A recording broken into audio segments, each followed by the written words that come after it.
Transition, the process of change. We are now at a new crossroads where change is evident once again. What does not serve us must transform us anew. Returning to our original state of oneness and true nature of that which created who we truly are. Confusion was the way of the past. Enlightenment is the way of the now and future. Shedding layers of the seas. We now bring you the transformation of the two who started as one. Our fearless planet never stands still. Earth has been in a process of transition, not exactly remarkable, ongoing reality.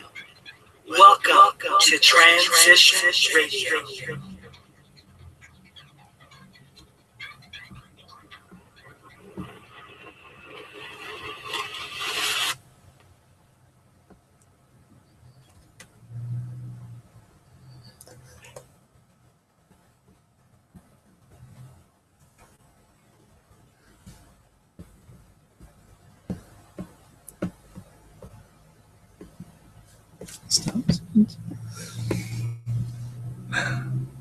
Well, hello everyone, and welcome to Transition Radio, live from the land of enchantment, Silver City, New Mexico. My name's Angelo Cummings, and I am your host. And I'm Lynna Lopez, and I'll be your hostess. And we're still trying to figure out this whole thing of Google Hangout, but we'll get it yet. A little bumpy, but we're a little bumpy, but we're all right on it. Anyway, what's today? It's tax day. It's tax day, Wednesday. That's horrific. Of course, that's what other people are doing, but we are celebrating another episode topic of fitness and nutrition, health and nutrition, which is very important in our lives. You know, it's important. That old saying, "You are what you eat." We believe that highly. Very true. I look like a cucumber these days. We haven't even eaten cucumbers. I don't even like cucumbers. That's one of the vegetables I really what would I look like then if I were a vegetable? If you were a vegetable, probably a lot of salad, a lot of greens, because we do a lot of greens. I mean, the bowl is pretty filled with greens, and then all the. I'm not asking what. It's not what I'm asking you what I look like. I'm asking you what my body looks like. What shape of a vegetable would I be? I don't know. Celery? No, because that'd be too I'd be like way. We'll think about it. I'll give you some time. But while we think about it, you know, we want to go ahead and thank our sponsors. Yeah? Yeah. We have sponsors. We do have sponsors. Called the breastformstore.com. They have everything that you can imagine to enhance your feminizing needs. Yes, and the Breastform Store has been with us for quite a long time. And we also have another amazing sponsor, and they are the Spunk Lube. Yes. Amazing lubricant that is glycerin free. It's fun to use, safe with all materials, and you know, they've got it going on here. They got all sorts of different sex toys and lube hybrids, and oh my god, that's pretty rated R. Let's move this along the line here. But you know, sex is something that we all definitely should do because it's keeps you young, keeps you very, very young. That's and right. Healthy. And we believe in sexual healing. That's sexual right. Healing is amazing. Not enough people. I am a very good witness to it. And you know, I love sex. Sex is fun. It's good. It's good for you. If people were having sex instead of having war, we wouldn't be in the predicament that we are in today. It's true. Totally. It's a wonderful thing. Yeah. So if you want to go ahead and receive a 10% discount on Spunk Lube, now that we got you all worked up and wanting some sex, I'm sure, enter the code TR and you'll receive a 10% discount. And that website is spunklube.com. Yes. So please. And if you get a chance to donate to us at Transition Radio, we would really appreciate it because we're trying to do more and more and more. With our limited budget. Yes, we are. And, you know, we help a lot of people. A lot of people ask questions. Right. I am a certified nutrition consultant, master personal trainer, and an occupational therapist. I have a wealth of information regarding the human body, and I truly believe in the natural approach. Lynna is living proof of that natural approach. And, you know, we just finished a fast. Yeah, 3 days of a fast. It was amazing. I mean, the thing about a fast is that you don't really sense what's happened until after the fast is done, because that's what's, when your body starts to rejuvenate itself and starts working again, is when you really notice. And the reason for that is that while you're fasting, your white blood cells start to die. And then when you start eating again, there's new growth of white blood cells, like hitting a reset button. There's all this regeneration. What's really funny and not funny at the same time is, like, I went to caress her feet, and, Lynna's feet were pretty rough before, and now, seriously, I mean, you have to brag about that. Your feet are like softer than ever. I mean, I know. I am unbelievably amazed. I mean, you went to rub them the other day, and they feel like as soft as my it's skin. like, and it's because everything regenerates when you eat food in its natural form. And we eat mostly raw vegan. I'd say maybe like 80%. We started introducing vegan goodies, that just to break the boredom and just to add variety to the diet, and it just tastes good, look good, and all that stuff. But if you eat majority raw, you're gonna get, your body's just gonna like really come alive. Yeah, big time. And things like feet that were rough are gonna be feet that are my nice. Feet were like washboard rough. I mean, they were dry and just like almost like they could really dry up really badly. And now it's like amazing. And that's just amazing. One of the big benefits, because your cells are generated. That's sexual healing. That too. I have to give myself because it's like when I make love, it's like a healing energy that goes in from my chakras, whatever you want to call them, and I just like, I put all my heart and soul in when I make love, and it's very healing. And I know most of you are probably going, oh yeah, but she's living proof. I am. I mean, she could, every time that it's magical, and you all should try it, because it's good for you. Instead of being all upset and depressed and hurt and all that or stuff. Watching TV or hanging out on Facebook or doing things that are non-productive. Have sex, eat right, exercise, and your life will shine. I promise you that. It will.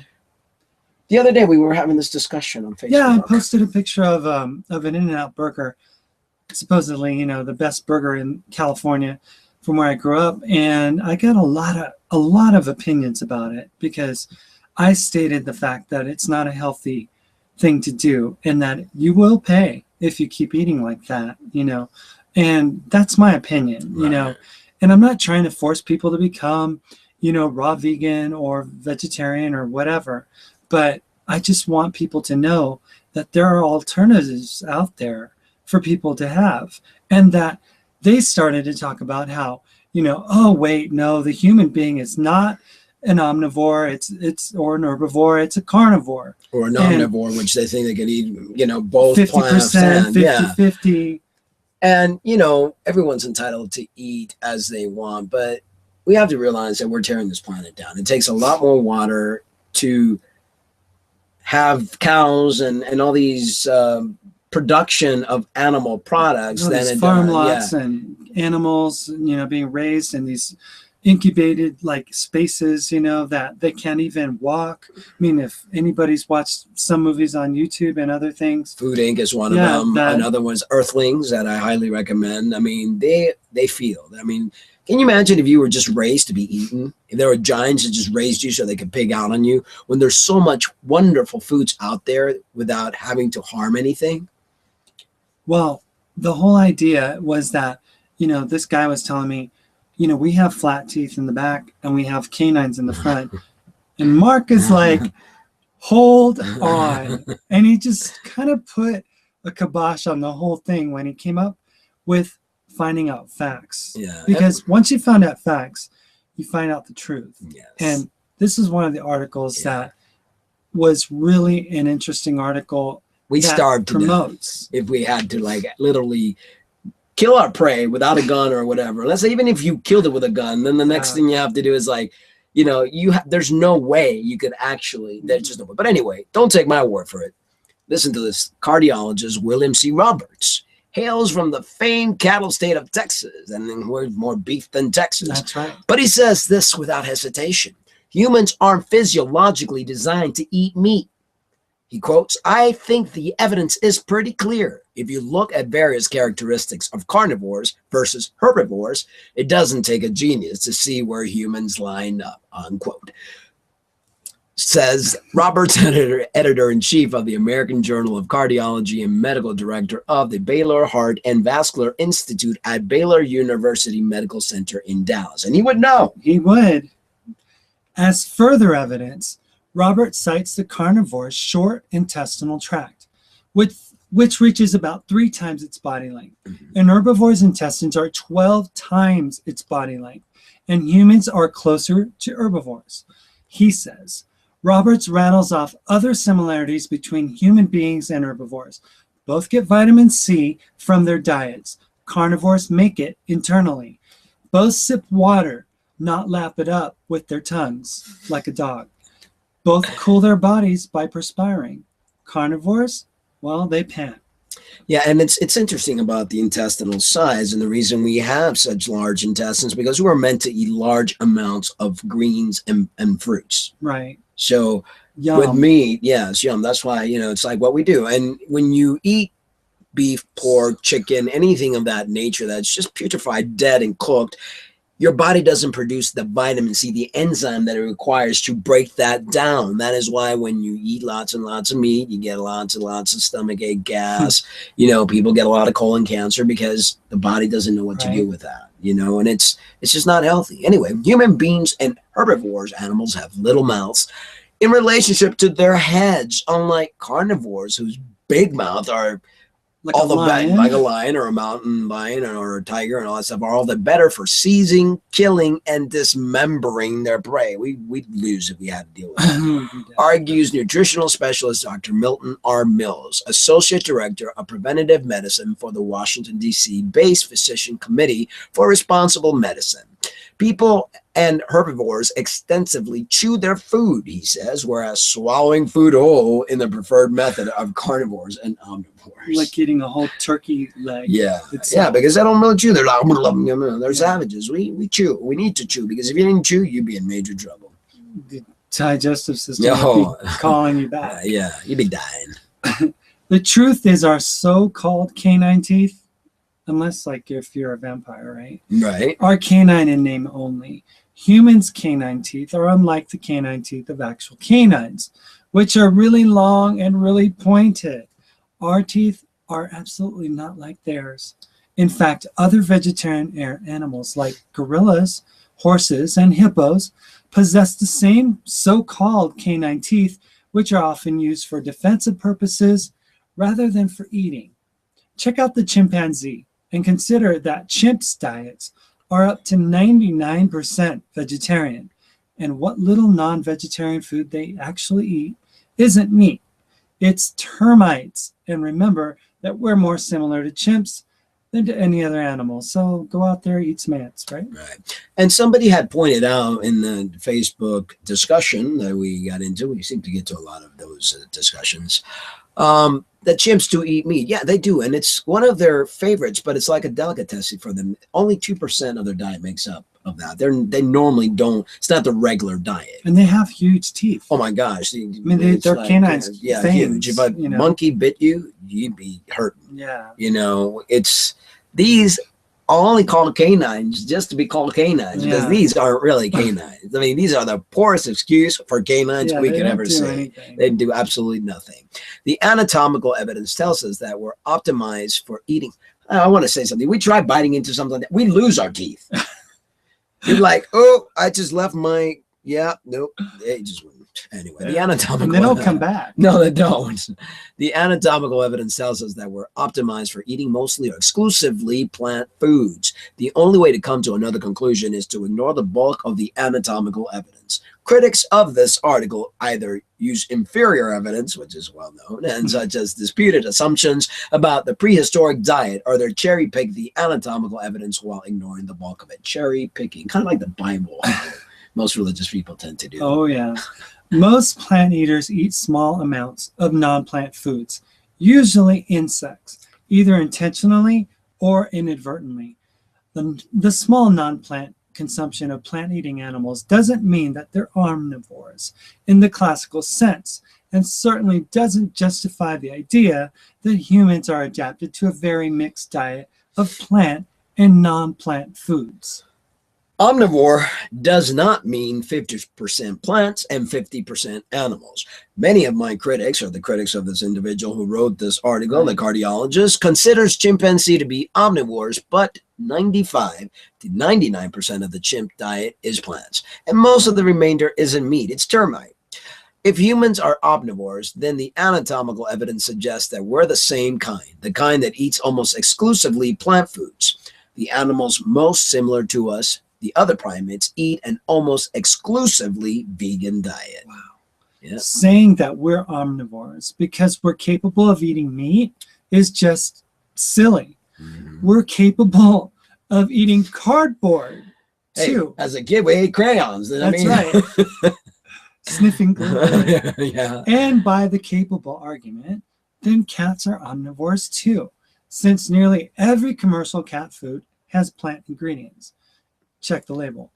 Nobody would ever make the argument that cats are omnivores based on what they're capable of eating, but they sure make that argument for humans enthusiastically. Our so-called canine teeth are canine in name only. Other plant eaters like gorillas, horses, and hippos have canines, and chimps, who are almost exclusively vegan, have massive canines compared to ours. Right, and so they would be more apt to be able to eat that, but they don't, because their intestines would not be able to deal with it as well. That's why they probably only have it once a year. So, oh, let's get a kill. Let's special. Yeah.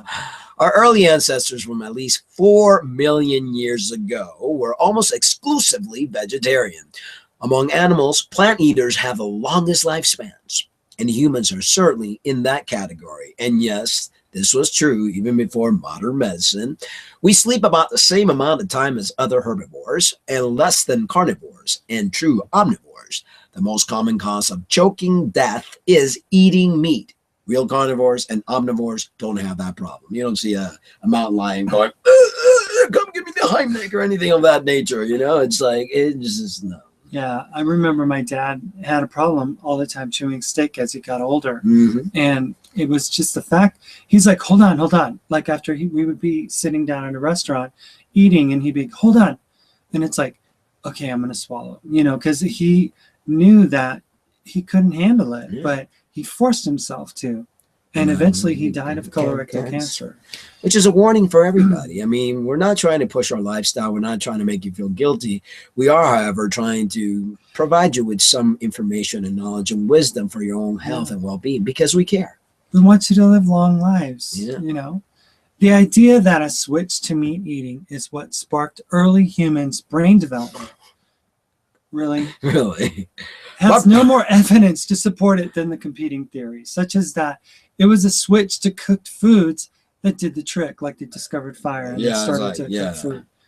I don't know, maybe they saw a bear starting to cook food. I don't know. And certainly doesn't square with what comparative anatomy tells us. The argument here is that since B12 isn't found in plant food and modern vegans must supplement a vegan diet, can't be natural. Here's what's wrong with that argument. Number one, B12 isn't made by animals. It's made by bacteria. It's found in animal foods because they're a hotbed of bacterial activity. It's also found in feces of most species. Oh, that rhymes. Historically, it was easier for vegans to get B12 because their environment was so dirty. Plants pulled from the ground and not washed scrupulously would have bacterial contamination and thus B12. And nowadays, because we are so freaking neurotic, everything's washed, everything's antibacterial soap, and everything's sterilized and whatever. So our immune system, we wouldn't be able to handle anything. That's why we get so sick so quickly. Get these superbugs too. Yeah, that because immune. We have no immune system. Our bodies get bacteria. The body goes, and it's because we've really, as much as we think we've advanced, we've regressed. Yeah. B12 is also found, this is number 2, by the way, in lakes before the water sanitized. What do we drink now? Everything's sanitized, purified. And Number 3, remember that plant eaters, quote unquote, aren't exclusively plant eaters. They eat some small amounts of non-plant foods. For example, of the 1 to 5% of chimps' diets that aren't plants, most is generally termites, which happen to be loaded with B12. So instead of going to the store and buying B12 lozenges, right, let's go find some termites, soak them up, and eat them. Okay. Number 4, we saw that fecal matter contaminating the environment can provide B12, but not taking any chances. Many plant-eating animals actually eat their own feces. Prehistoric humans might have done the same. Human feces is loaded with B12. No. I know it sounds gross, but no. The way our feces is now, from all the crap that we're listen, seriously, from all the things that we're putting in our body, generally our feces is not meant to be gross. It's not meant to smell. It's supposed to be something very organic. I remember when compost. I was going to mention that. I remember when I was learning about composting, you take feces and you put it in there, and it's all with organic stuff that you've thrown in there from the leftovers of your vegetables, and you can literally pick it up and no longer has the smell of feces. It's actually very sweet and it's loaded with vitamins and minerals and stuff. That's why when you use compost on a plant, it thrives. Right. It's the same thing we did. We we shit on wherever. We didn't have toilet paper. The plant grew. We ate from the same thing. It was all part of, it's like a circle of life. That's great. Well, moving on. Number 5, because the ability to absorb B12 decreases with age. The Food and Nutrition Board says all people over 50 should eat B12 fortified food or take B12 supplements, not just vegans. One of the things I wanted to say about that, though, you got to be careful because you can OD on B12. And what happens is ODing on B12 will create neurological problems. You'll start having neurological pains in all sorts of different areas. So I highly recommend to not supplement every day or maybe every other day or buy the lowest dose of B12. I mean, they have them up to 5,000 mcg, which is very strong. And people think the more the better. No, because you will get problems. Or take nutritional yeast. Nutritional yeast is also very good for that. Yeah. So the idea that our bodies are designed to eat large amount of meats like most people do when they go out and order a huge 12-ounce steak because of a single vitamin made by bacteria isn't very compelling. In any event, there's no question that modern vegans must take a B12 supplement, recommend at least weekly. So if you do it once a week, that's good. Now plant food is a reliable source, and most fermented products like TEP, which lists B12 on the nutritional facts, actually don't have any because the FDA mandates the wrong test for B12. Go figure, FDA. Gosh. Yeah, they don't really protect us. No, they're not. They get paid, and the lobbyists run everything. Pharmaceuticals. Oh, yes. But haven't humans always eaten a lot of meat? The word no, which we'll discuss in a moment. But first, a message from our sponsors at thebestfarmstore.com and Spunk Loop. But first, there's something more important. Best evidence is our anatomy, not what our ancestors ate in the recent past. Humans act by idea rather than by instinct. So we certainly can and do make choices that go against what's most natural. Most other animals are programmed to know what their ideal food is. We, however, are not. For us, it's learned behavior, or in some cases, guessed behavior. Or the TV telling you to go eat something because even though it's bad for you. Right. We can make choices about what we should eat, even if that's contrary to good health, as in all the stuff that we eat that we're not meant to be eating, as millions prove every day when they eat where but McDonald's. Right. If our ancestor ate meat, they were simply being human and making choices rather than acting on instinct. I could just imagine now the caveman going, it's like, think about it. Do you really believe that cavemen were true experts about nutrition? If so, what other major decisions about your life would you like to put in the hands of a caveman? That's one to ponder. Yeah. And in fact, even other primates learn their eating behaviors from others. Just as human travelers often adopt the local cuisine, wild monkeys learn to eat what those around them are eating, new research finds. A study of wild vervet monkeys, Chlorocobius aethiops, in South Africa provides proof that primates other than humans adopt and conform to cultural behaviors.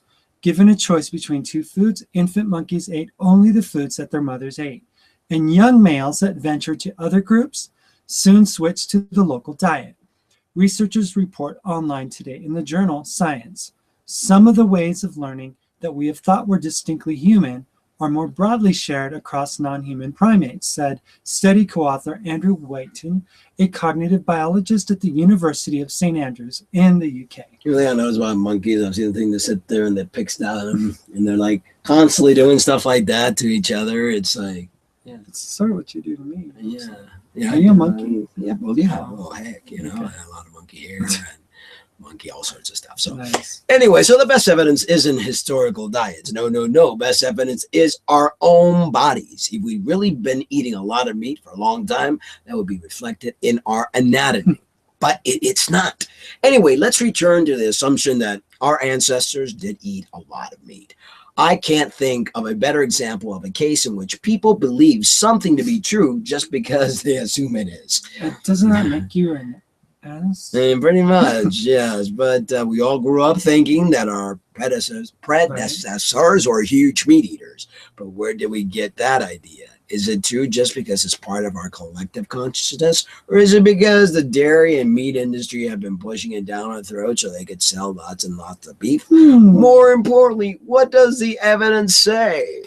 John A. McDougall, MD, perhaps the most knowledgeable expert on the relationship between diet and disease, asserts that our early ancestors from at least 4 million years ago followed diets almost exclusively of plant foods. Many other scientists believe that early humans were largely vegetarian. For example, biologist Robert Dunn, writing in Scientific American, says, the majority of the food consumed by primates today, and every indication is for the last 30 million years, is vegetables, not animal. Plants are what our ape and even earlier ancestors ate. They were our paleo diet for the most in the last 30 million years, during which our bodies and our guts in particular were evolving. In other words, there is very little evidence that our guts are terribly special, and the job of generalist primate gut is primarily to eat pieces of plants. Well, I guess that's it. That pretty much. That made me into a raw vegan. Yeah. It's like, as a kid, I know, I mean, I would chew and chew and chew, and it couldn't go down. I would put it in a piece of paper, give it to the dog, throw it in the trash. It grossed me out. But the thing about it is that what it does when it goes into your body, what it does as it sits and gets absorbed, but doesn't do anything for your body. It just collects, right? Collects. And number one, we're cooking it. We're killing it. What animal cooks their food? Right. And the fact that we cook it kills any of the nutritional value that it might have. Would have had. But it has really none, because okay, so if something has protein in it, like red meat, they say. Okay, so they say red meat has a lot of protein, which it doesn't, because broccoli has more, spinach, pound for pound, broccoli. Right. I mean, every vegetable, every fruit has got the perfect ratio of protein, carbs, and fat that your body needs. And what the cool thing is that we just had we're not completely raw vegan. We're probably 90%. Right. But we just, supplemented our meal with some fishless fish, right? And that is there's always a substitute for meat. Yeah. If you have a craving for steak, there's a substitute for it. Yes. If you have a craving for a burger, there's a substitute. They're most delicious. There's like 26 different types of veggie burgers out there. You can make it by yourself, or you could actually buy it. If you go to Whole Foods or whatever, they have the mix that you can create. You can take portobello, mushrooms, onions, and put it all in a little processor and create your own stuff, and then put it in a dehydrator. I mean, the sky's no limit of the things that you can invent and do. And we're working on a cookbook that many of you are like going, when is that cookbook going to come out? Well, she's trying to make it all nice and pretty in the layout. I mean, I've already written and put in together we're waiting I know, on her. I'm trying. She's the one. She's trying to get it, but I'm trying to get the pictures right. And we want to also create another cookbook that's going to be where I'm showing you how to make the recipe. It's going to be like interactive, where you see the recipes there, you kick, and it'll kick to the videos. We have a lot of stuff lined up. Yeah. But, you know, there's still a lot of stuff going on still with her healing. Wait a minute, though. 3-day fast. Yeah. It's hard to work on a cookbook when you're not eating. And you're not eating. It's not really a cookbook. It's an uncookbook because it's what I'm presenting. The first book is going to be just with salads and how many different ways that you can make delicious salads with fruits, vegetables, how to make your own salad dressings and things of that nature. That'll be the first. Then I'm going to venture into other vegan dishes. And then I'm going to venture for those of you that can't let go of your meat, you know, on fish and chicken type dishes and things of that nature. But it's going to be a series of books and information and teaching you how to help bring your mind into that level where you need to be, where you learn how to make good choices and food is no longer an addiction for you, because that's the key, is breaking that addiction. Once you break that addiction, you're Scott home free. The interesting thing is that every day you come up with something new. Like today, you're like some mad scientist putting this tartarless sauce together with kefir, which is made out of don't give away your recipe. Okay, I'm not gonna no. But I'm just gonna say that it's well, actually that's not the kefir. I know, but eventually yeah, definitely. But kefir is something that it's the cousin to yogurt, and it's really good for you, and it has like a fermentation stage, and it develops nice gut flora that we need so that we can digest. Right. Majority of our problems is that we don't digest correctly, and things just kind of sit there and fester, and they create cancer and viruses and funguses. And I've tried the kefir by itself, and it was unsweetened. Yeah, it's very tart, but it's so good for you. And it could be a base for anything, for dressing. You could use it to make your smoothies. You could use it to just eat your fruits with it, just to have it. I mean, it's delicious. As like a little topping on top of fruit. Yeah. I mean, you guys don't have to eat unhealthy. So many options. And you can look good and skinny. Look, I'm 50. She's 45. She's lost from 190 to 165. Yeah. I really don't need to lose any more weight, you know, because if but it's good. I mean, I'd rather be skinny than all, you know, that stuff. And that whole idea of like being this big, buff, bulky, that's all toxins. Weight, yeah, that's very bad for your heart. Lifter and stuff like that. That's just bad for your heart. It's all. I mean, the muscle is there. You see that muscle. I mean, gosh, for a 50-year-old, that's muscle. Now, what happens is when you eat all that. I mean, can you imagine if I was eating a bunch of meat and just like really getting, but it's not healthy. It's fat. Right. I just want the muscle. Well, talking about fasting, and we did that. We started last Friday, Saturday, and Sunday, and a lot of people joined us, and we talked about this before, but we wanted to go into the origin of fasting because it's interesting. You know, why people have been fasting for an entire lifetime, millions of years, millions of years. Yes. Well, the origins of fasting is the article, and the origins of fasting as a sacred tradition. Every major religion has encouraged or required its followers to practice a form of fasting. I know that my Christian upbringing, said it was a good idea, although I never really saw it being something that people caught on to. I mean, they would say, can you fast for the evening off of the TV? Yeah. It's not the same as like fasting. It's like Lent. Food. I'm not doing such and such thing for Lent. Or like Muslims do. They fast like in the morning or something like that, and then they don't eat. They eat twice every day. It's like, no, it's not fasting. Yeah. Fasting, though, existed before these institutions and has much older roots. Dietary restrictions, typically in the form of a taboo, were and are common among primitive peoples. Examples of not eating certain vegetables, the meat of certain animals, or refraining from eating specific foods during certain days of the year can all be found in primitive societies. Some of these taboos were for health reasons, avoiding harmful or seasonally tainted foodstuffs, for example. But there are also many examples that are firmly rooted in fasting rather than safety. And safety is important. One of the things when we had the group is that I put a lot of information up there for people. I have helped a lot of clients in fasting, and I have set up information for exactly what to do, what not to do, what to expect, the different types of fasting you can do, the different kinds of juices that you can do depending on what you want to heal. There's certain juices that are healed, help heal certain conditions, but you have to be very careful. Going on the fast, you have to prep yourself before going on the fast. You can't think, I'm going to pig out because I'm going to be starving, because you just send your body into shock, and you cannot just come off the fast and say, oh, let's go to buffet, you know, Chinese buffet. I know you can't do that, because my friend had peanuts and sent him to the ER. He has said, that's not good. You want to eat, just your digestive system stops.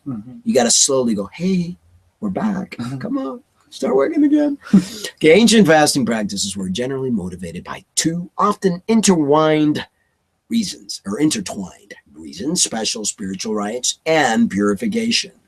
Tradition often demanded a fast before an important event of undertaking. Many people fasted as part of ceremonies that initiated them into adulthood. Longer-term food deprivation can lead to a person experiencing hallucinations. We didn't get none of that. That would have been cool. In the past, we got dizzy and, nauseous, but no hallucinations. In the past, these fasting-induced experiences were interpreted as mystical revelation. Longer-term fasting rites thought to produce these kinds of effects. Maybe that's why I was only there for 3 days. In order to discover revelation and uncover new insights.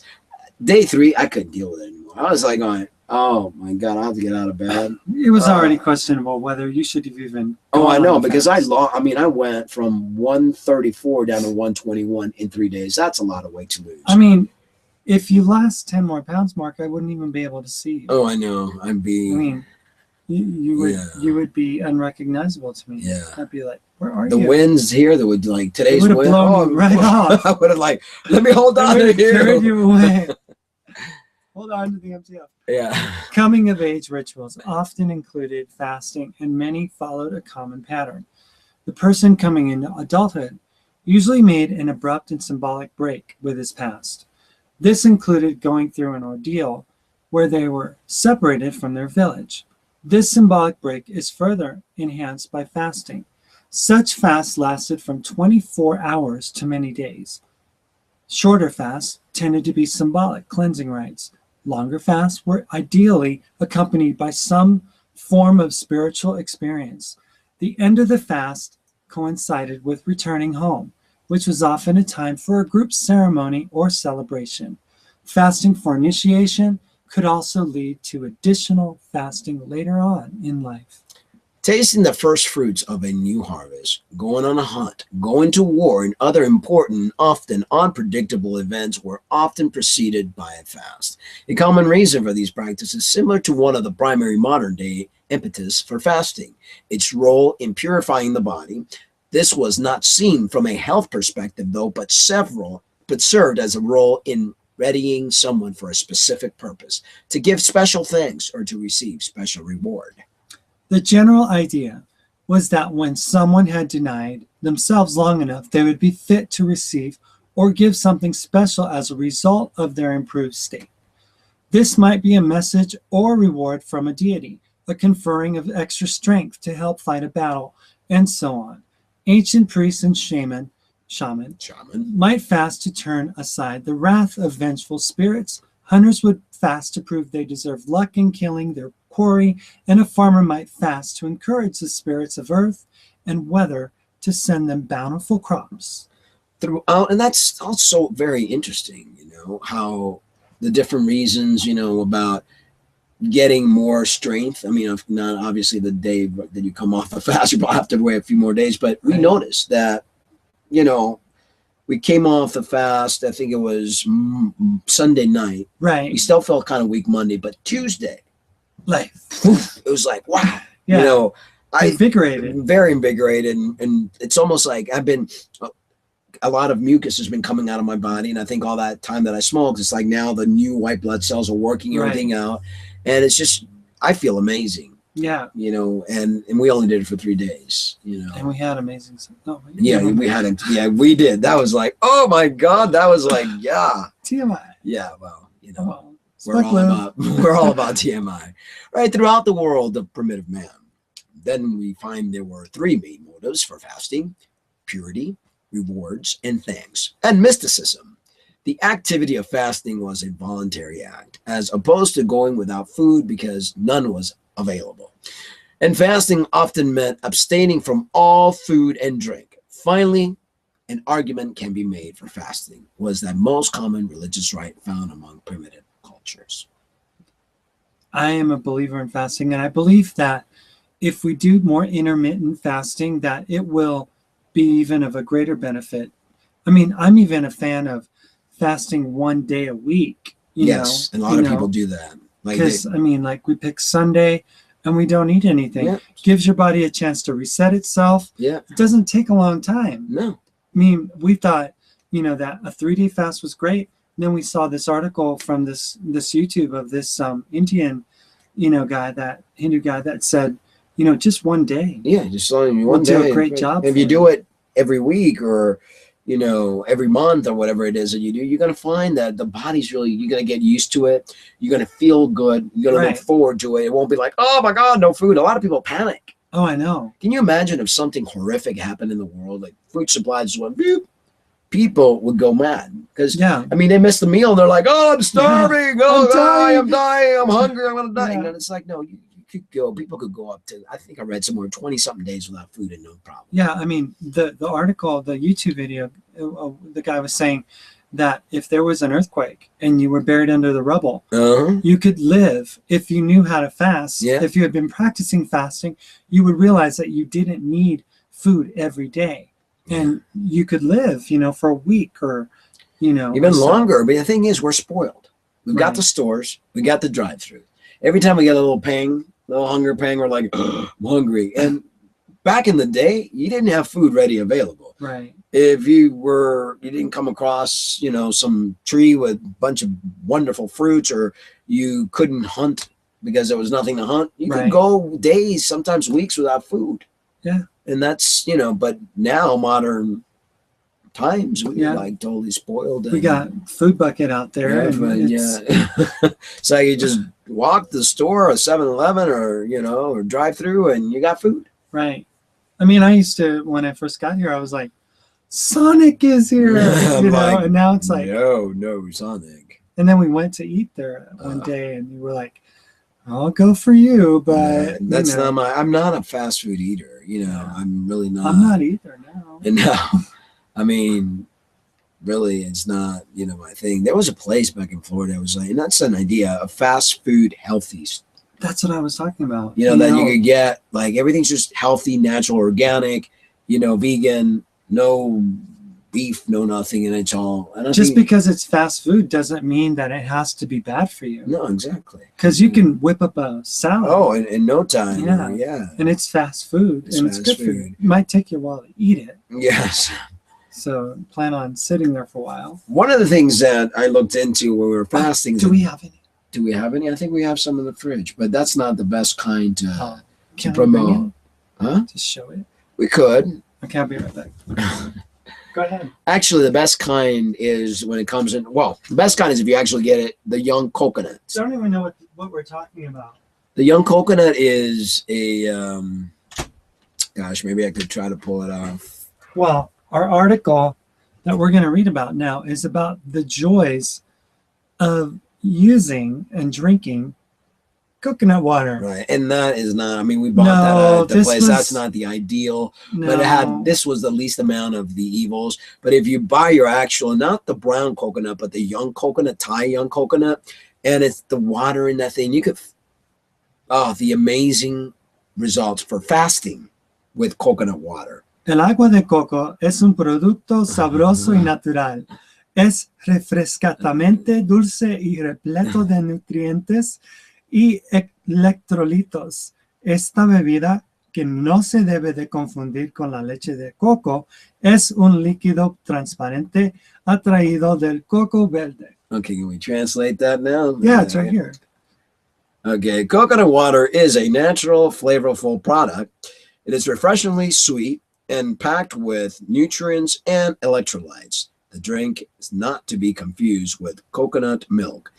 although coconut milk is awesome too, is the clear liquid from a young green coconut. And that's the young Thai coconut that I was talking about. So this is from Thailand. It's in Thailand. So very good stuff. And the next time we do it in our water fast, we're not going to do the regular spring. No, we're not going to do water. No. We're going to do coconut water. And it has flavor. Stinking good. It's awesome. Anyway. So coconut flakes. Yes, it does. We can't do that, can we, on our fast? Fast? No. No, we have to find the one that's just the strained one. Anyway, coconut water is the ultimate thirst quencher and offers a tasty alternative. What? Isn't Powerade the ultimate, or Gatorade? No, that is pure sugar and high corn fructose syrup. It has electrolytes and all. No, that's all BS. That's a lie. Coconut water is the ultimate thirst quencher and offers a tasty alternative to water. This pure liquid is packed with nutrients that yield an array of health benefits. Here are 8 benefits of coconut water that explain why it has become so popular. Number 1, it aids in weight loss efforts. And who doesn't want to lose weight these days? Everybody does. 80% of America is overweight, obese. Yeah. Not just overweight, obese. Obese. The fat content in coconut water is extremely low. So generous quantities can be consumed without the fear of immediately packing on the pounds. It also suppresses the appetite and makes you feel full because of its rich nature. Number 2, picture perfect skin. For those with acne or any blemishes on the surface of the skin, topical application of coconut water can go a great distance, as it has the ability to clear up and subsequently tone the skin. It also moisturizes the skin from within if ingested and orally, and eliminates large amounts of oil. This explains why products such as facial cream, shampoos, conditioners, and lotions that contain traces of coconut extract are more effective. Better yet, buy the coconut oil, use that.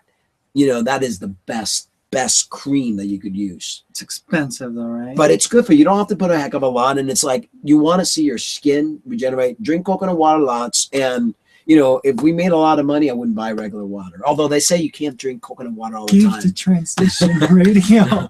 Because, it's also a laxative, major laxative. So you have to. Okay. Number 3, the ultimate hangover remedy. Next time you overdo it, buy coconut water. And drink more than your belly can handle. Consume coconut water to settle your stomach. It will also replace those essential electrolytes that exit the body if you experience bouts of frequent urination and vomiting.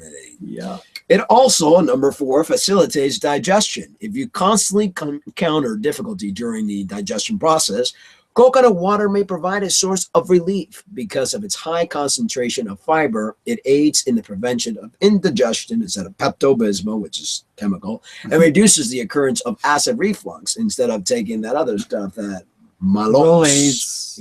Or Malox. Acid reflux. Pepto and Coconut water. Have you ever tasted Pepto? Yeah. It tastes it's disgusting. Some people live off that stuff because they eat all the wrong foods. And when people take antacids, your body doesn't have any acids. That's why it's doing that. It's like such an oxymoron. So, okay, what did they give me at the hospital? Milk of magnesia? Because you weren't pooping. Because of all the meds and stuff that we're putting in there. Number 5, it boosts hydration. The ingredients in coconut water, agua de coco, are way more effective at hydrating the human body than those of sports and energy drinks like Powerade or Gatorade. And it's a lot cheaper. A big old can, even at the co-op, which is expensive, is what, $1.29? Yeah, it was $1.79. $69. Yeah, but sports drinks are like $3. Yeah, they can be. Yeah. They can be. During rigorous exercise or extended periods of physical activity, as we do, the human body loses mineral-rich fluids. However, coconut water serves as an excellent replacement medium with 294 milligrams of potassium and 5 milligrams of natural sugar per glass. Unlike your favorite sports drink that only contains half of the potassium content and 5 times the amount of processed sugar. And that potassium is fortified, by the way. In addition, the sodium count is only 25 milligrams, which is relatively low compared to the 41 and 20 milligrams found in sports drinks and energy drinks, respectively. Number 6, it reduces your blood pressure. For your FDMs that are watching that are taking testosterone, that increases your blood pressure. Check this out. In many instances, a disproportionate level. What is that? Disproportionate. Okay, disproportionate level. Yes, okay, level of electrolytes can result in high blood pressure. Because coconut water contains an adequate supply of each, it can be used as balancing mechanism. In some instances, it is recommended that coconut water be consumed at the start of each day to foster the balance of this electrolytes. Actually, it's a study where they use coconut water it's almost like an IV. I think that's number 8. Is it? Actually. Oh. It's number 7 is rich in nutrients. Unlike any other beverage on the market, coconut water contains 5 essential electrolytes that are present in the human body. These include calcium, magnesium, phosphorus, potassium, and sodium. Because of its unique composition, coconut water can be enjoyed by individuals with varying medical conditions. And now yours. Yes. Number 8, compatible with human blood. Since it's isotonic to human plasma, coconut water can be used in extreme emergencies to quickly rehydrate the human body if administered intravenously. It is not uncommon for the drink to be used in poor third world countries to save human lives. I mean, that's Mother Nature had perfect. And we're from the islands. Right. I mean, water supply in an island, because you're surrounded by water, well, you can't really drink salt water. So right. The favorite drink would be coconut. I mean, boop, and you're there. Coming out of the coconut, and it's to me, it's a lot tastier than water. It tastes like that. There's no taste. Well, I'm finding out that we don't drink that much water. I mean, I know that they say you're supposed to drink 8 glasses a day and stuff, but we get so much water from our fruits and from our greens salads and salad. Yeah. We don't really need it. I mean, just pop a grape tomato in your mouth and watch it go. Yeah. It just bursts with flavor and water. How much should you consume? Coconut water can be enjoyed as a standalone beverage or combined with any other liquid product like rum. No, we don't. Okay, never mind. There is no hard and fast rule regarding the amount that you should consume on a daily basis. But experts from the Mayo Clinic strongly suggest that you consider maintaining an active lifestyle if consuming large amounts of coconut water, since each 8-ounce serving is accompanied by 45 to 60 calories. But that's the Mayo Clinic. They're in Minnesota. Yeah, and listen. What are they? No. People have been taught that you have to watch your calories. No, you don't. When you're having calories from foods that are nutrient dense, you don't have to worry about it. Be active, walk, do things and eat as much as your body desires, as long as you're eating natural foods, fruit, veggies, coconut water. You're not going to get fat. Your body's going to heal. I mean, we eat, and eat and eat and eat. And do I look fat to you? I mean, I'm 50 years old. I should have a gut on me like you, and I don't. Right. But I don't eat stuff that I'm not supposed to, Twinkies and all these diet foods, and I just eat stuff that's real. My body knows what to do with it. Right. Body recognizes it as food. But again, the typical, I just got many calories. I can't put this calorie in me because then it's going to go over and then it's going to show on my scale.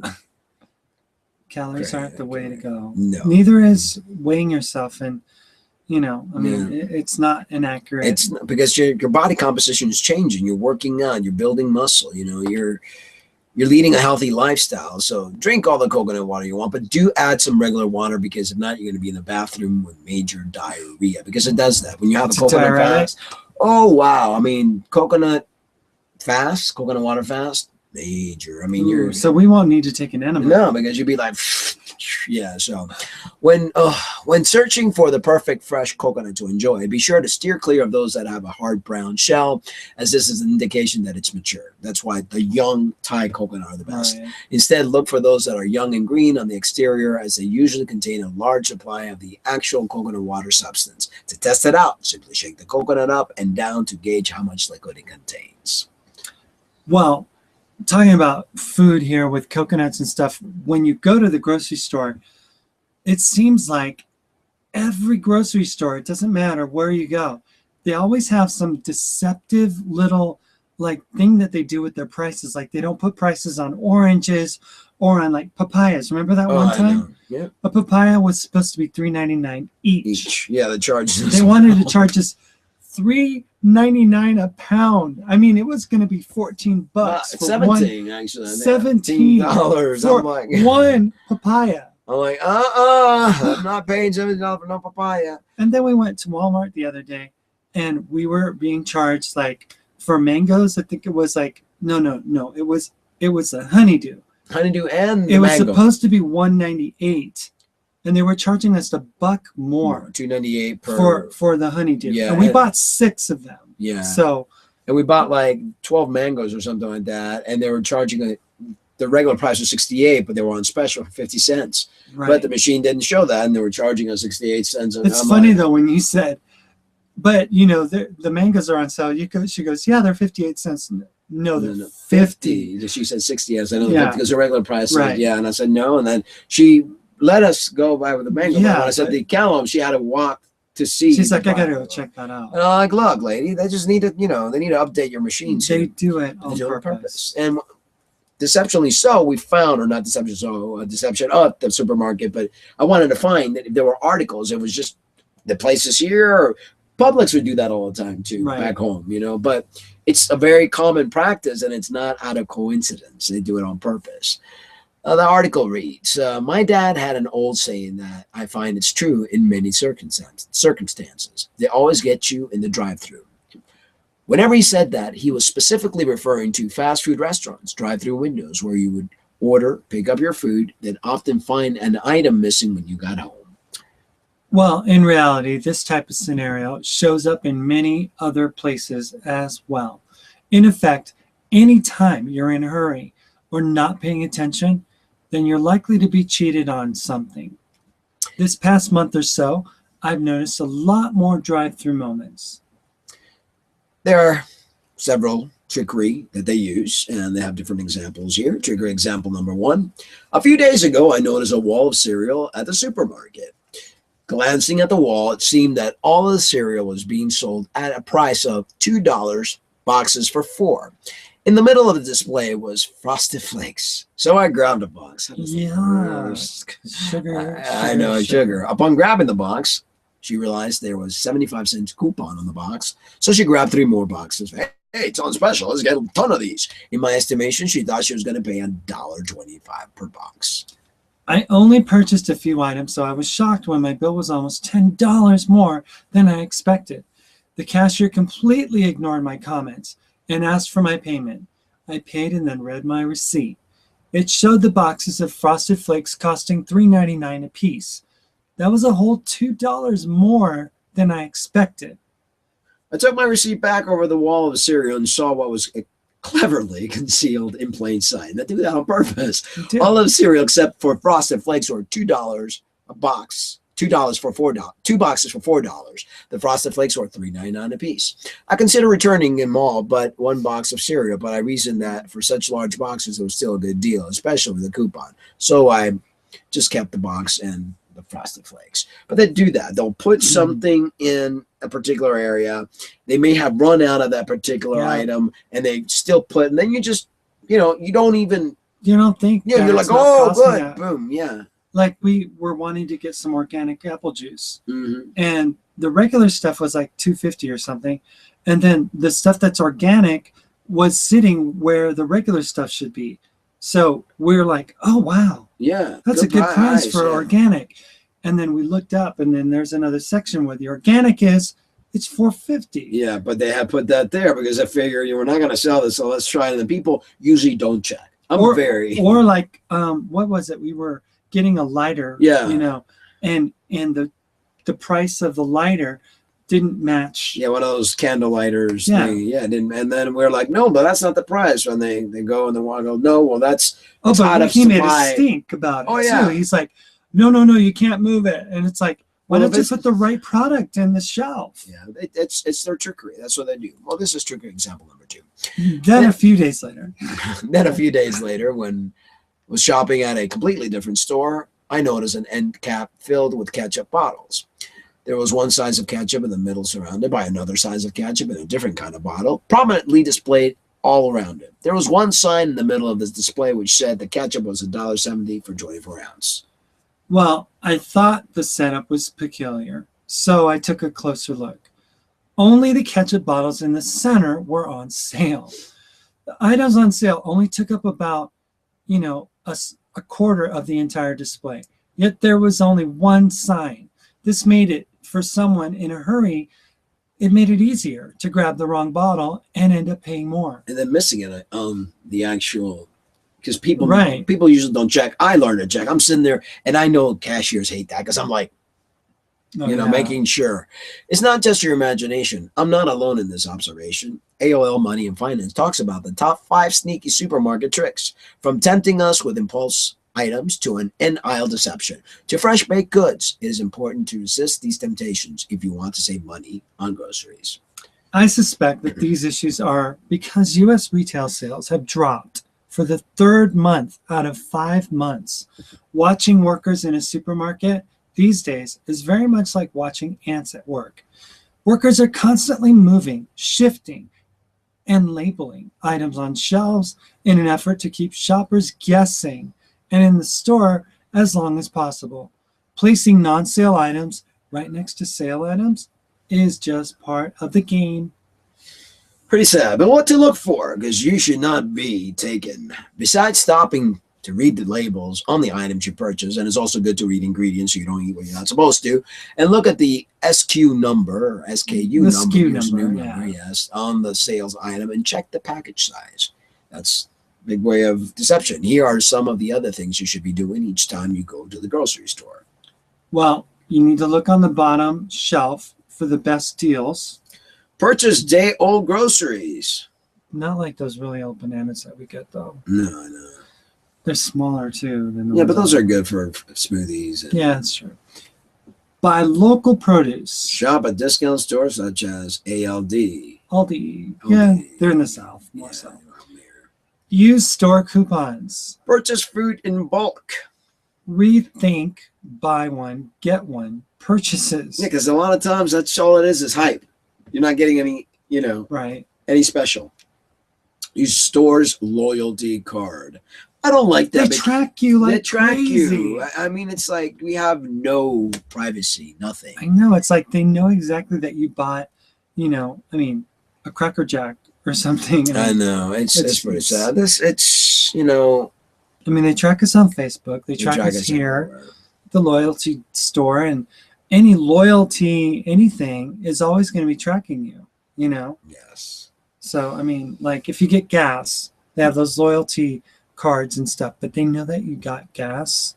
They know how much gas you got. They know what you got at the store. So it's really the way the store is able to track and be able to keep tabs on what you want to buy, what interests you, It's kind of scary. It is very scary. And I'm trying to get, we have a guest this Friday, and his name is Lucas Charles Rose, but I'm double checking. He's an FTM performer, hip hop performer, for that matter. It's going to be our first guest on Google Hangout. And so we're trying to work all the bugs and trying to get everything working just so. So let's take a look here. Oh. And I need a new computer. The only thing is that your computer's so slow. It's slow and it's buggy and all sorts of different things, but it is what it is. But yeah, I think it's Lucas Charles Rose anyway. And if you guys go on our website, you'll see on the calendar who it is that's on the show. On the front page, actually announcing him. And he's going to share his life story, his music, his talents. There's a lot of FTM. I'm amazed. Musicians. This whole past year here, last 4 months I've been with you, nothing but just about FTMs, except for Jenny Roberts at one time. Yeah, and I had in the beginning of the show a lot of MTFs, but now I've switched a lot to, not that MTFs aren't welcome. They welcome talents, information, but it was such a short amount of FTMs, and I'm glad they're actually asking to be on the show. Yeah. And so, we will not turn down any guests that wants to be on the show and share their special talent. But yeah, that'll be this Friday.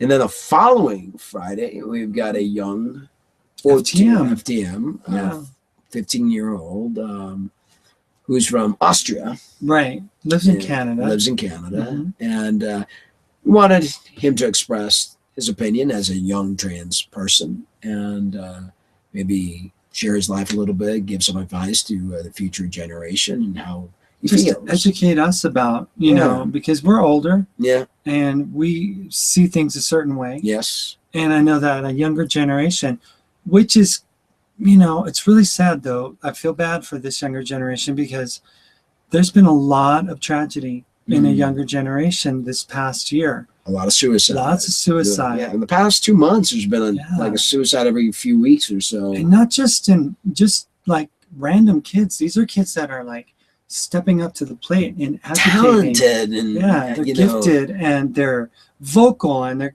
putting out YouTube videos and films and they're dying. I think it's because they want something so bad that, in my opinion, is not possible to fully accomplish. And if we set what's the word I'm looking for? If we set our goal to be not as high or our expectation to be so high and just kind of realize that we are who we are and be happy with who we are, the suicide rates might go down.